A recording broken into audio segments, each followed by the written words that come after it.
and start the meeting. Good morning, everybody. Good morning. Glad to see you all here this morning. So I want to go ahead and get started. Do we have anybody who's new to us today? I am new. I have not attended a session here before, and I apologize about my slight tardiness. And who was that? My name is Lola. I am here from Brander Group. We are a local IT consulting firm. We primarily specialize in IPv4 brokerage services as well as other IT solutions. Oh, great. Well, welcome. Thank you. Okay. Anybody else who's new to our group today? Okay. Now let me do this. Okay. So again, I always want to thank our sponsors, Care First Health Plan, Karen Ziegler Consulting Services, Valley Telecom, Khajiit, and Triad. So thank you guys again for your support. So a couple of things about the agenda this morning. As I was just mentioning, I have to be at a cybersecurity event at 9 o'clock on the other side of town. So I do want to end the meeting by 9 o'clock if we can make that happen. So anyway, just wanted to bring you up to date about that. And then let's go ahead and just get started with the meeting. Just a reminder, well, two reminders. One is that you all are getting my AZBSN newsletter. And I want to remind you, I know that people get lots of emails and like myself don't get to read everything, but I want to remind you that most of the stuff that's mentioned and announced at our meetings, that I provide that link in my newsletter, so you find it easy to find. Related to that is that I do send out after the meeting the transcript and the chat. But if you're interested, if you've heard somebody and you want to know how do I contact them when they put information in the chat, that you can download the chat to your computer. If you go to chat and you go to the top, there's three ellipses. And if you click on that, it'll say save to this computer, and you're welcome to save the chat. It makes it a lot easier than trying to write down stuff and so forth. So I wanted to mention that.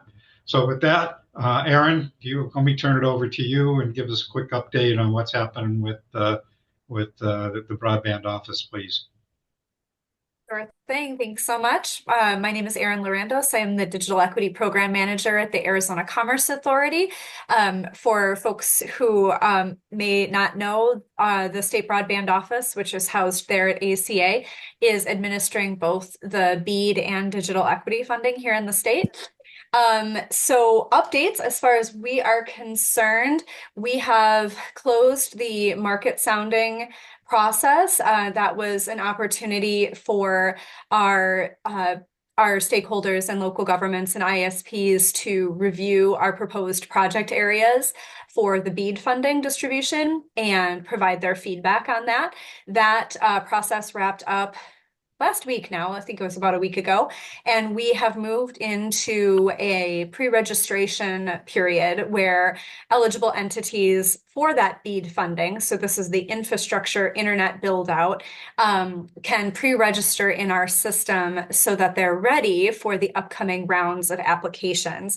Those applications will basically be based on those project areas. ISPs and other eligible entities can let us know that they are interested in building out in a certain project area and provide us with their bid for that area. So that window for the first round of applications will open on December 20th, and so just over a month from now. And so in the interim, this gives people an opportunity to do that pre-registration process and get ready to go. If folks are interested in that information, I'm going to drop the link to the BEAD website through the Commerce Authority. Information about pre-registration and everything that's happened up until this point is available there. If you have any questions about any of this, I encourage you to reach out to our broadband office email, which is broadband@azcommerce.com, and I'll put that in the chat momentarily. That goes to everybody on the team, so it's the most efficient way to get a hold of anyone in the state broadband office. On the digital equity side of things, there isn't a lot to update this group on. We are still working through our back and forth curing conversation with the federal government and NIST to get our funding approved. We are anticipating hopefully, fingers crossed, all the fingers and all the toes, and maybe some of our eyes are crossed that we'll have that approval by the end of this year so that we can move into the next phases, which is basically running a subgrant process and working with some state partners to enact the goals and objectives in our digital equity plan, which is also available on our website. If there are any questions, I'd be happy to answer. Otherwise, that's all the news that's fit to print from the state broadband office. Thank you, Aaron. Any questions for Aaron? Yes, Aaron, I have a question on after you finish this market sounding period for the BEAD project areas, are you going to be posting the project? I mean, you finished the market sounding period. Are you going to be posting the finalized project areas on the website for everyone to see, or is that only available to eligible entities? Nope, you can see that through the website. The market sounding just wrapped up, so what's there right now is still based on those. But by the time the application window opens, those maps will be updated if there were any changes. And honestly, I'm not deep enough in that side of it to know if there were changes, but they'll be posted. So they'll be posted by the time the application process opens on the 20th? Right. Yeah, because the ISPs or other eligible entities will be basically selecting the project areas as part of their application. So that information will be up there. Okay. Okay. I'd add that the state is required to post the results of the challenge process, which is the final determinations of the dust is settled, what is unserved and eligible for BEAD and what isn't. Those CSV files, you see the draft ones that were submitted now, the finalized versions will be posted prior to opening the round one application portal. As I understand it, the final project areas are going to be available within the application portal. So you need to be registered. Eligible entity to see those. But I believe that the state's broadband map that's in progress is going to overlay the project areas with other information about ongoing projects and permitting areas to build, the super map. So there will be a sense of what BEAD eligible areas are ongoing. Do you know how many households are eligible after the challenge process in Arizona? We're still waiting for that piece to be approved. Yeah, so at the time of the middle after the challenge process, and we're talking May 15th, now that was 174,299 locations. But that number is changed as Arizona's been revising it based on incoming data and differences in federal enforcement data. So right now it's looking like around 180,000 locations, but none of that is confirmed and finalized until NTIA accepts the challenge process data officially. So those are the total of the unserved and underserved households. It doesn't include community anchor institutions, right? Correct. Okay, because it seems to be a lot lower than what they were talking about earlier. So the challenge process, because it seemed, if I remember, it was more like 300,000 households originally. So has it gone down a lot from, You may be talking about the numbers from the allocation. So this is we're now a year and a half ago. So the number of unserved households that went into the calculations for what states and territories would receive. That's one point in time set of data. And then there's the results of the state's challenge process, which refined that data, got provider input on what's actually served and unserved. And then we're now at kind of a third point in time look of, things that are incorporating additional funding that's covering certain households. So, we can't really say what that flow looks like, but I'm definitely interested in seeing that trend, Henry, as well. So I think in a couple of weeks here, we'll be able to tell that story a little better. oh, okay. Thank you. Nicole, can you, two things. First of all, can you just remind people who you are, and then any other updates, anything else that you need to talk about? Sure.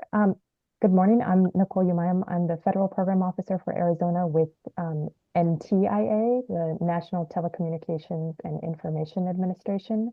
I live and work in Phoenix, have a business here, and get to support Arizona on federal broadband deployment projects. And I don't work for the ACA, but I work with them and administer their funds.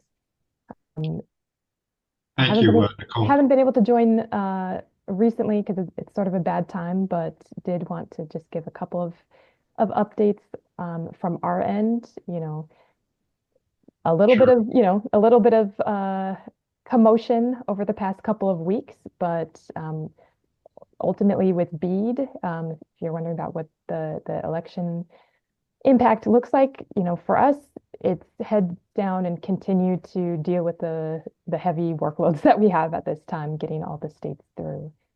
Nothing really changes for us over the next 2 months. We know that by the end of next year, every single BEAD dollar is going to be allocated to states, as a result of submitting those final proposals. So there's really no concern about any clawbacks or significant changes to key parts of the BEAD program because all of that is codified in the law.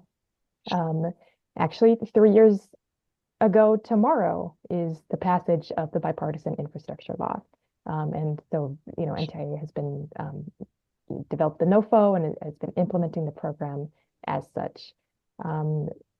The Department of Commerce, where NTIA sits, as well as other departments, have been working on transition documents since the early summer, because it's known that there's going to be an administration change one way or another. So all of that has been, kind of prepared and at the ready, because the Trump, what's called their agency review team, they are not federal employees yet. They only have access to the publicly available information. But as soon as January takes place, there's kind of a more in-depth review of how agencies and programs are working and a lot of support for the transition. In January, there will be a nomination of a new Secretary of Commerce. That tends to happen relatively quickly, like with Secretary Raimundo. She was nominated at the end of January and confirmed in March.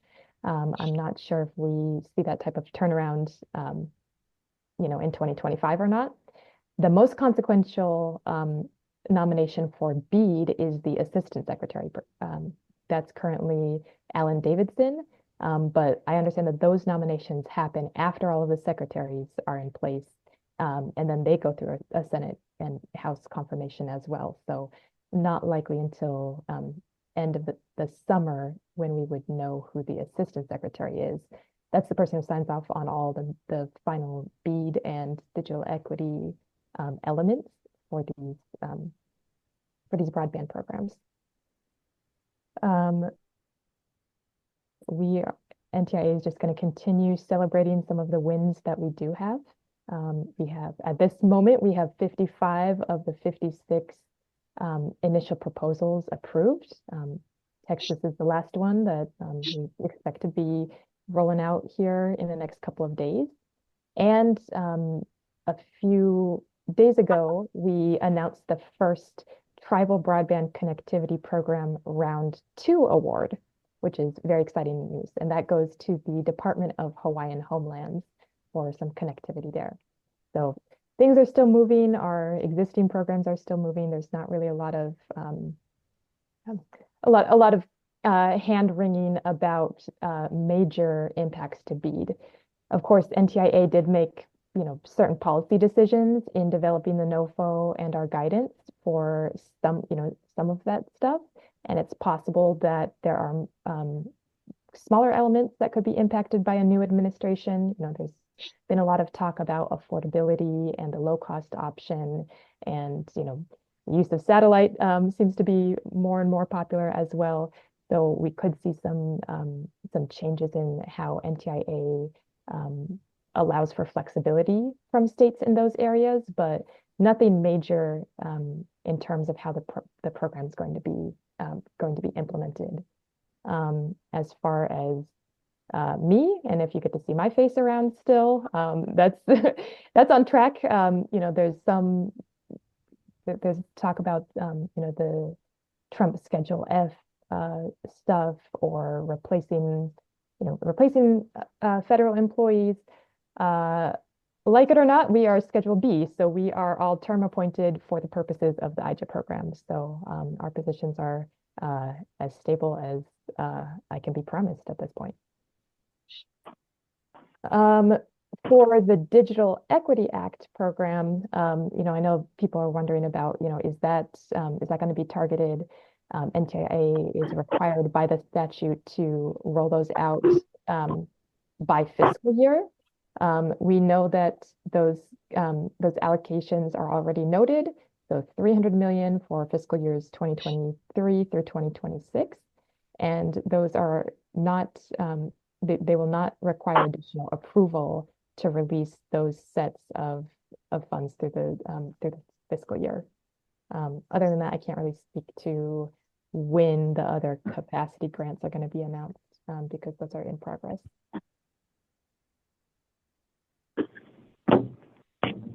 Okay. A couple other things. Go ahead, I'm going to put a link to the Department of Education's Education Leader AI Toolkit, which just came out, and it's pretty cool to check out. And in last month, USDA announced the Reconnect 5 awards that are coming to different areas, including Arizona. So I'll post that as well. Okay, anything else, Nicole? Not unless we have questions. Okay, any questions for Nicole? Okay, well, well, thank you, Nicole. This is obviously interesting times, and just to follow up on what you were just talking about, yesterday, Shelby had a great webinar on broadband policy after the election, what to expect from Congress and the next administration. Of course, everything is speculation at this point. New people, FCC will probably have a new chair, and so there'll be lots of changes still to come that we all don't know about. I was just talking with Elena before the meeting, and I do plan to do some kind of a session. First of all, as soon as I get the link to the recording of that webinar, I will send it out to you. Again, everybody's just in speculation mode at this point as new appointments are being made and so forth. But I will send it out. I thought it was a great webinar. And then, as I was saying, that I will, probably after the first of the year, we got the holidays, new appointments are happening, and all kinds of stuff. So hopefully we'll have a better feel after the first of the year about what expectations are for broadband and technology-related issues. So hope to be able to do some kind of a good panel with people who follow Washington to give us a good update about that. So that'll probably be happening. I'm sorry. Somebody have a comment?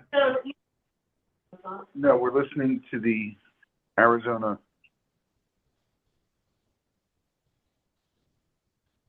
I'm sorry. See, there's Okay. on not muted, so that's what we're hearing is someone who's calling in on a phone. Okay. Okay.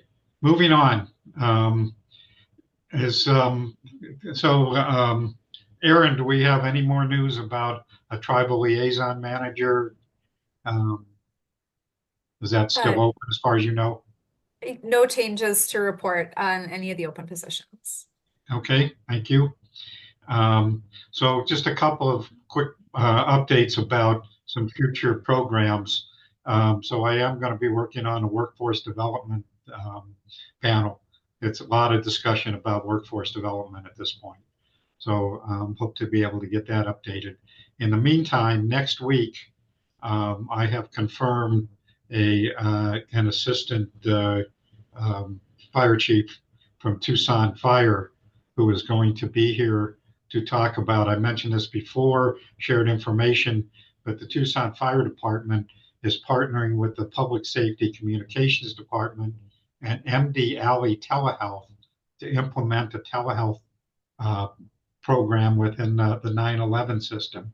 So if I understand correctly, if somebody calls 911, they'll do an assessment if they're, which they always do, of course, but they'll do an assessment about whether or not they need to dispatch fire or police, or people have medical issue of some kind. They can connect them directly to a doctor and do a telehealth call. And talking with the deputy chief yesterday, it's a really awesome program, and they anticipate that they will save hundreds of calls, dispatching fire engines and police and everything to calls that don't require that kind of a response. So he's very interested in not only looking at where there's some partnerships here with people here in Arizona, but also to share what they're doing, and maybe there's some replication in other communities. It's certainly consistent. Of course, I've talked to them about MALA and their work they're doing in the Arizona telemedicine program and so forth. But they're very interested in being able to share that information with other people in the state. I think it's a very interesting program and concept. So moving on quickly, and then we'll get to our presentation this morning. Mala, Steve, can I ask you one quick question? Are you Sure. planning on, in the past, you had tried to organize that public broadband networks forum, and you mentioned also organizing a panel on low-cost broadband solutions and so on, digital equity, long-term funding. Are those still things you're looking at organizing? Yeah, I would like to do that, Henry. So probably after the first of the year, I'm going to look at what kinds of programs, what we want to do. Obviously, with the holidays coming up, we're obviously not meeting on Thanksgiving or Christmas, and so we only have a couple of weeks to do some of those things. But yes, the answer is yes. I would still like to do that. Okay. Okay. Molly, do you have any quick updates? Yes, I'll be very, very quick. I know that you were at the webinar yesterday, and you know that there are lots of speculations on changes, but one important change that I'm tracking is FCC's change of guard from Jessica Rosenworcel to perhaps it's going to be Brendan Carr, and that will change it will change the balance of power at FCC, which means that those who had voted against the Wi-Fi on school buses and hotspots may, those programs may not see the light of day, or maybe, seen in a different format. Cybersecurity pilot was the third program that Jessica Rosenworcel had put forward. The pilot program was highly, highly oversubscribed with 3.7 billion in applications to the 200 million that was that the grant called for. So there's going to be lots of challenges for them on how they select. and who the recipients are going to be. But this is only part one of the application process.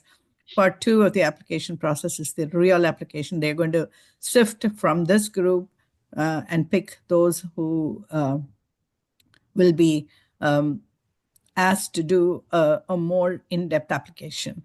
The only other thing I'd like to draw your attention to is the E-rate trend 2024 trends report. I'll put the link in the chat. I think it's good for this group to look at the trend report. This is done by Funds of Learning every year. And some of the things that they have talked about is the resilience of the E-rate program and the need for it to continue. They talked about cybersecurity, and they've asked many of the applicants in the survey actually wanted a redundant network as well because of the internet outages and the disruption to critical educational activities. So that's, again, one of those things that surfaced up in the survey. And expanding E-rate to E-rate's off-campus connectivity, going beyond the hotspots and the Wi-Fi on school buses. So I'll stop there and give it back to you, Steve. Can you just introduce yourself, please? Sorry, so sorry. I'm Mala Muralidharan. I'm the state E-rate coordinator for public libraries, and I work at the state library. Thank you. Mylan, do you have anything else you want to add about E-rate at the moment? Yeah, one of the reasons we got in trouble with the Supreme Court right now and a couple of lawsuits that are going on is because the current FCC has expanded the reach of the program. The program says it's for schools and libraries, and it's for in-classroom support of learning. And what they did was now they're expanding it to school buses, which I can see school buses being part of the classroom because kids can do homework on a school bus. And then they expanded it to hotspots, loaner hotspots for students to check out, to take home, and for libraries to check out. And when they get to that point, they really overstepped. And so that put them, now they're on the docket at the Supreme Court. If they're not careful, having this type of visibility will kill the E-rate program altogether. So by overstepping, the intent of the program and is a bad thing. So hopefully the FCC can fix this very easily by saying, okay, we're going to go back to our roots, back to where, when Manchin and the group created the program in '96, we're supporting schools and libraries and learning inside those facilities. And if they do that, the Supreme Court will no longer hear the case. The lawsuits that are going on will get dropped. And the program hopefully will fly under the radar and be safe. So we're going to wait and see. It's not a good time at the moment. And of course, one of the big issues hanging out there is the future of USF, which is the primary funder for E-rate. Exactly. And whether USF is a tax or is it a fee? So, and allowing that USF tax to be decided by USAC is where they're getting in trouble with the Supreme Court because, as we know, only Congress can dictate taxes. They can't hand that responsibility off to another organization. So the FCC can easily fix the problem. And Commissioner Rosenworcel refused to take on that as being a problem. Brendan Carr, the last conversation I had with him was probably last month. He's more than willing to take on that and correct it and deal with it. So it can be fixed. It can be fixed very easily. And as a matter of fact, I could fix it. And I'm not the smartest person in the world. So I'm sure that they can fix it. And I'm hoping that they will. I'm hoping cooler heads prevail. And of course, there is still, and of course, don't know whether it'll continue or not, is the bipartisan, bicameral committee studying the USF. And of course, who knows what's going to happen now. Yeah. And USF is continually losing money because, internet is not taxed, or there's not a fee on internet, as they call it. It's actually a tax, but they call it a fee.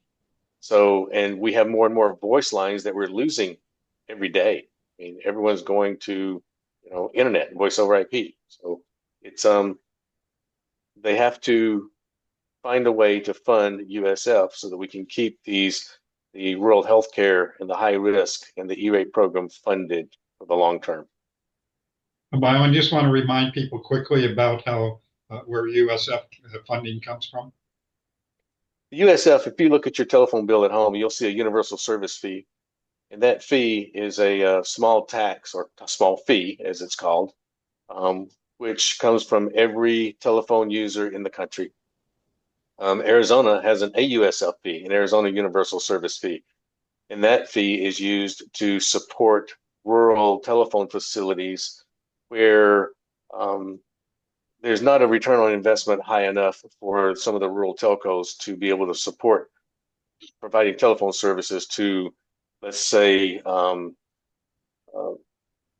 Hackberry, Arizona. So, having a proper telephone line out there is expensive, and maintaining it's expensive. So the AUSF is formed, and vendors can apply for that fund to utilize that money to maintain those rural networks, where the cost of maintaining it is higher than the cost they're going to receive from that $30 or $40 a month per line. And the AUSF is where we received the money 8 years ago to provide the state match program for the broadband program in Arizona. We took $8 million of that and used it to fund the broadband program. So USF funding is very important for funding all these little projects, and people in Arizona never noticed the tax. We went from 0.01 cents to 0.8 cents, or to 8 cents per line, and no one ever complained. After the program was over, they dropped the tax back down to 0.01. Everyone's happy. We have broadband built. We have $150 million worth of broadband built, schools and libraries all over the state. So it's a great thing if properly used and managed, and that's the key. Right, but of course, the number of landlines keeps decreasing and threatening that as a sole funding source for USAC. So the program really needs reinvention to, potentially broaden its contribution vectors if it's to really continue. Exactly, Yeah. Mark. What sense does Exactly. it make to only tax landline phone revenues for that? I mean, cell phone revenues, why shouldn't they be taxed at the very minimum? And then Think about it, Henry. 20 years ago, everyone had a telephone at their house. So Right. times have changed. It's time for us to revamp that system. And Mark is right. Those landlines are going away at a fast rate, which means the cost of maintaining those remaining lines is even higher. So they have to revamp the USF system completely. Okay, I don't want to. This is going to be an important issue that's going to continue to have discussions at the federal level and so forth. And so we'll pick this up again in the future. But I do want to get to our presentation this morning. Thank you, Mylon. So let's move on. I want to introduce Frank Martinez, who's the Vice President of Strategic Initiatives for Connected Nation. Frank, I'm going to turn it over to you. Do you have anything that you want to share? Yes. Can you hear me? Yes, sure can. Okay. There you I are. just unmuted my phone here. Yate, Aaron, I see your little note there. Yate, yeah. So I looked at the attendee list here, and I probably haven't met most of you. I've met a few of you, but not all of you. Steve, do I just share my screen here? Yep. On Yep. Let's see. I'm trying to. That's not going to work either. Give me a second. Where do I? Okay, here we go. Share. Okay. Try that. There you Can go. you see the presentation Yep. there?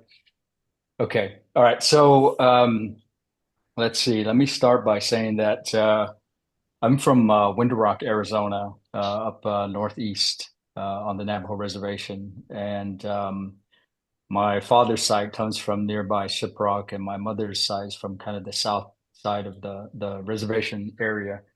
And about 2 years ago, I joined this company called Connected Nation. Prior to that, I had worked for a pretty large Fortune 50 company um, in the technology sector. I have an engineering background, and I was doing chip design and things related to that, but got involved in digital inclusion.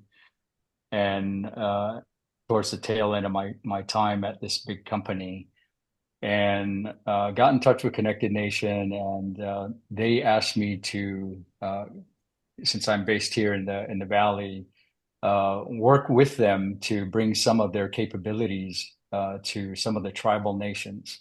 So I'm based here in Arizona. My focus is tribal communities, but I also get involved in some of the other aspects of Connected Nations work, and I'll explain what some of those things are here. I went to school at Arizona State and grad school at Cornell. Um, so let me just step through here real quick and tell you about Connected Nation. Like many of you here on this call, Connected Nation is focused on closing the digital divide. And for over 20 years, the company is a nonprofit. We're a 501c3. The company is based out of Kentucky, but does work across the entire country. And the focus is really on many of the same things you all are involved in increasing access, getting more people to use the technology, making it, more affordable, or finding solutions to address affordability and usage of technology. And, like all of you, we want everyone to be connected, and that's the mission of the organization. As you probably all have your approach to, sort of uh, encapsulating what the digital divide is and the approach to it. For us, it's really about access, adoption, and use. And, in terms of access, it is the connectivity, and we're connection technology agnostic, whether it's fiber or, any other wireless technology. So fixed line and wireless and all the forms therein, we get involved in those particular aspects. In terms of adoption, this Well, is one of the Frank, big I was problems. just Yeah. going to ask you on the access piece, you get involved Yeah. in connectivity. What do you mean by getting involved in connectivity? I'll show you on the next Okay. slide. Yeah, just Okay. bear with me there. Sorry, Henry. Yeah. And then in terms of adoption, I think one of the challenges is helping people not just get access, but helping them understand what it can do for them, how it can transform, many of their livelihoods, whether it's economically or in terms of, education, healthcare, and other areas. And then in terms of usage, it says here that, helping people get skills and having them have access to the right applications. I used to work for, I'm not going to mention the company, but we had digital inclusion programs in 70 countries. We had 200 different programs, and we did them at a national level with the heads of state of many countries around the world. And in those programs that we did, one of the biggest problems was content. And so when I refer to applications, I'm not just talking about, oh, I got this really great app that does this particular thing for me or this particular software. But I think, one of the things that I don't want to, I try not to lose sight of is some of the cultural and language related issues when it comes to content and applications. So this is very comprehensive in terms of how we view, skills, not just skills, but the applications that people use with the technology. This is kind of the core slide of what I wanted to present on this call. And by the way, Steve, I didn't mention, just thanks for letting me go through this. I'm not trying to do a sales pitch here. We can do that separate for anyone who wants to, contact me separately and talk about partnering or any other things related to that. But I do want to, let you all know where are the areas that we get involved. We don't do network installs. We don't get involved downstream. We're really kind of more upstream in terms of the infrastructure as it relates to broadband planning and strategy, but we also get involved further downstream when it comes to adoption and use. So in terms of these 5 areas, one of the big things that we do is we get involved in policy and planning.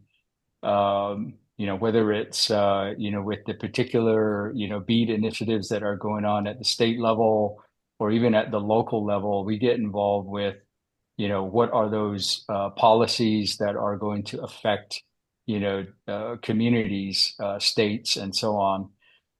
We work at the state, local, and tribal level and engage at those levels, across the country.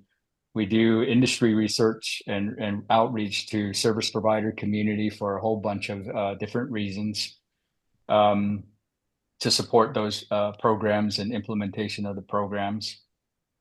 The second area is on grant strategy and implementation. I mean, it's a big thing, that a lot of states are, preparing for right now as they get set to sort of roll out their BEAD plans and programs. And so when it comes to designing, how grants are administered and, how communities can access particular funds and develop a funding strategy, we get involved in those particular aspects. We also get involved further downstream in the programs in terms of monitoring and compliance. And one of the things that people probably don't realize about Connected Nation is we do a lot of outside plant audits and infrastructure field validation. So we have an engineering team that has done very detailed layered maps for many states. And if any of you are interested in seeing some of that, I can share that separately. But imagine layer 1 all the way to 7, the whole infrastructure and the different types of technologies of the network that is across an entire state.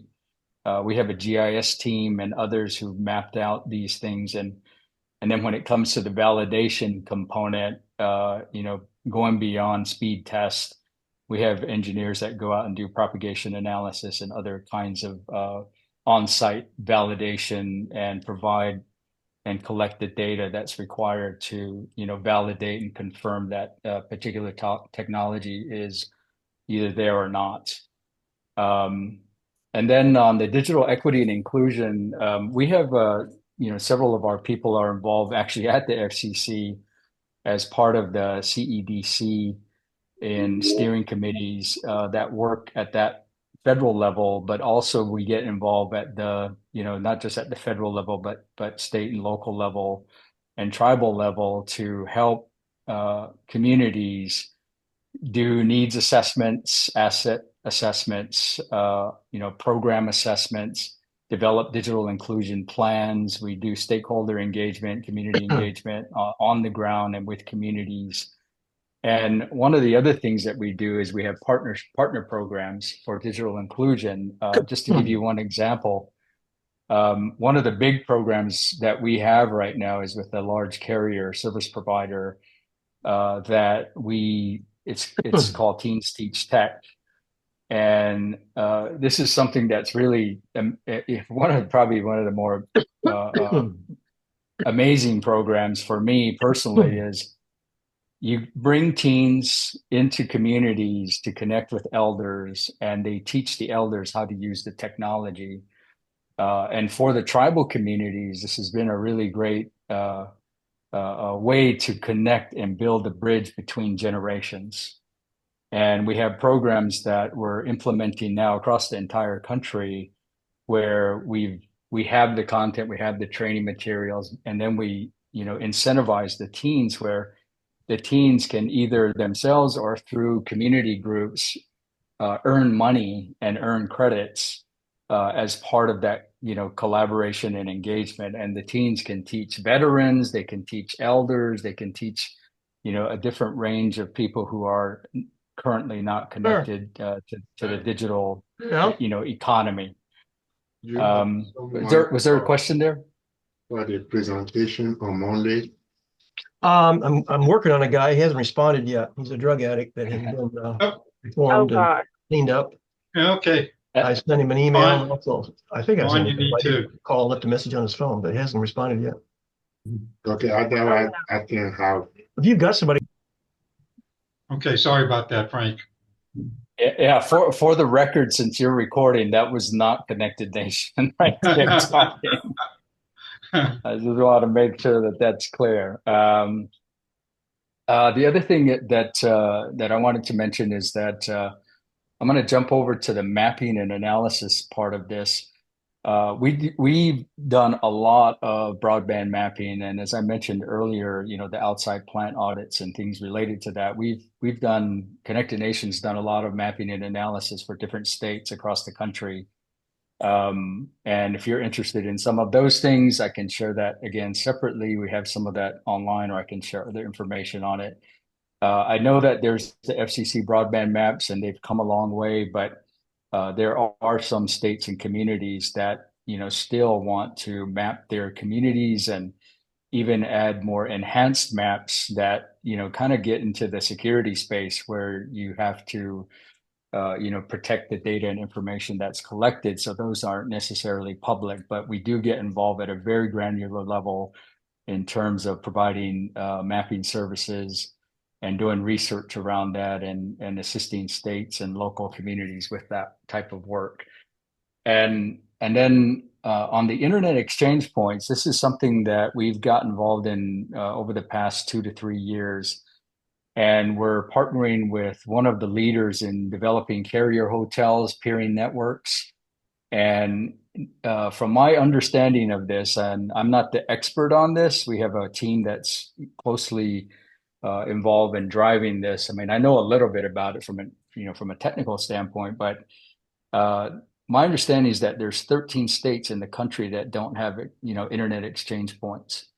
What Connected Nation is trying to do is basically build resiliency and redundancy between the backhaul and last mile, and do this in the middle mile and bring carrier neutral internet exchange points to basically improve the reliability, the resiliency of the overall internet. And as data and content moves out closer to the edge, and as you get into some of the AI and quantum space of computing and start driving huge high-speed transactions across the network, this is going to become even more important. So we're partnering with states, with universities, and other communities to bring these types of carrier neutral internet exchange points into different locations across the country. And we do that through partner organizations.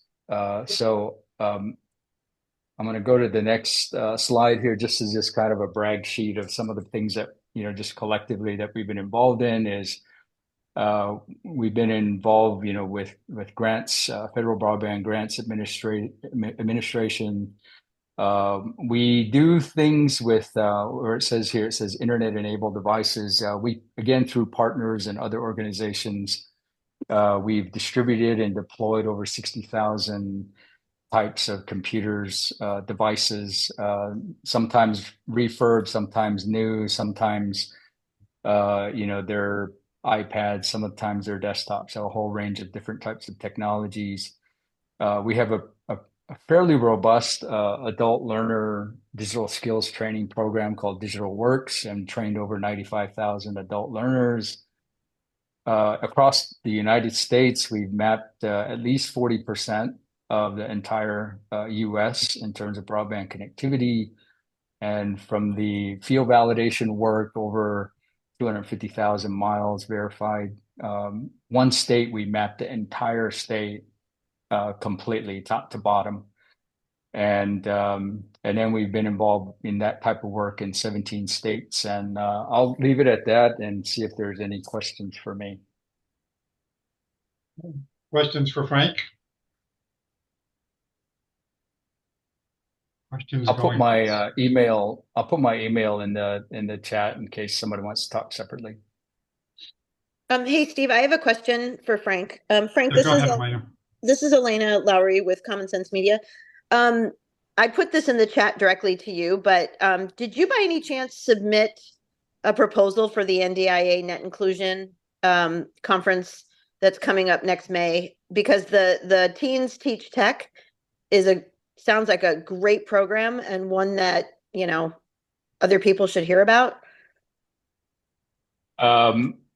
So yes, we put a proposal in. I think their window for breakout I'm on the sessions review and things. Yeah, I'm on the review committee, and I was not given yours to review. So that's why I was asking if you sent one in. Yeah, we did. We did send one in, and I can, if you're interested in it, I can send that. I can get that and get that sent to you if you're interested in it. Or you can ask the review committee. But yes, we did submit a proposal that has to do with generational Great. connectivity, I'm connecting so glad. generations, basically. Yeah, Okay, because good. I'm that's so glad. yeah, that's I think that's going to be a really important. Hopefully, we'll get selected, but I'm not privy to those conversations. Well, I am, so that's a good thing. Yeah. So yeah, I think the work that you're doing is just great, and would love to talk more at some other time. Yeah, for sure. Definitely. Let's get some time to do that. I'll put my contact in the chat, or Steve will put it into the notes too. Yep. And Frank, while we're talking about the Net Inclusion Conference, that they are looking for sponsors. So if you haven't seen that, and that is in my newsletter with the link to be able to sign up as a sponsor. Okay, well, definitely follow up on that too then. Thanks. Yep. Frank, can you stop sharing, please? Yeah. Hey, Steve, one more thing. Yeah. Since I'm on the sponsorship committee for the conference. Okay. If anybody on the call is interested and you want to reach out to me directly, that's great. And I can connect you with the folks at NDIA who could go through that. There's different levels of sponsorship. Some are, really designed for nonprofits. And then of course there's others, for larger corporations and whatnot. But if anybody's interested, they can reach out to me. Yeah. Thank you, Elena. I'm also on the planning committee for that conference. Oh, I missed a number of meetings, but I am. I think Aaron is. And not sure who else on this call is, but anyway, so that is a big and important conference, and it's very exciting that it's going to be here in Arizona. So please go ahead and register. Okay. Anything else? Anything else for the good of the order? If not, I'm going to end the meeting so I can hit the road here. I guess not.